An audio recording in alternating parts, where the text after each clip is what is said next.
আসসালামু আলাইকুম। NGB TV এর সংবাদে আপনাদের সাথে আছি আমি হাবিবা খাতুন বেলি। শুরুতে সংবাদ শিরোনাম, এরপর বিস্তারিত। মধুপুরে প্রতিপক্ষের হামলায় ৩ জন আহত, থানায় অভিযোগ। এবার বিস্তারিত। টাঙ্গাইলের মধুপুরে জমি সংক্রান্ত বিরোধের জেরে প্রতিপক্ষের হামলায় ৩ জন আহত হয়েছেন বলে অভিযোগ পাওয়া গেছে। মধুপুরের মালাউড়ি গ্রামে এই হামলার ঘটনা ঘটেছে। আহত ফজলুল হক জানান, বুধবার দিন দুপুরে সে গরু কেনার জন্য হাটে যাচ্ছিল। এমন সময় দেখতে পায় মির্জাবাড়ি ইউনিয়নের কেতরপুর এলাকার মৃত আব্দুর রহমানের ছেলে জাহাঙ্গীর, জাহাঙ্গীরের ছেলে জাহিদুল ইসলাম মুরাদ, জহিরুল ইসলাম জিহাদ, গোলাবাড়ি এলাকার গোলাম মোস্তফার ছেলে রোকনুজ্জামান রোকন সহ আরও ৭-৮ জন মিলে তার জমিতে খুঁটি দিতেছে।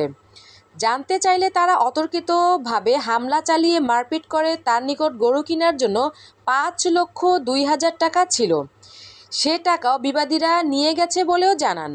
ফজলুল হকের ডাক চিৎকার শুনে তার ছেলে সোলাইমান, কাজের লোক মোতালেব এগিয়ে গেলেও তাদেরকেও মারপিট করে গুরুতর আহত করে।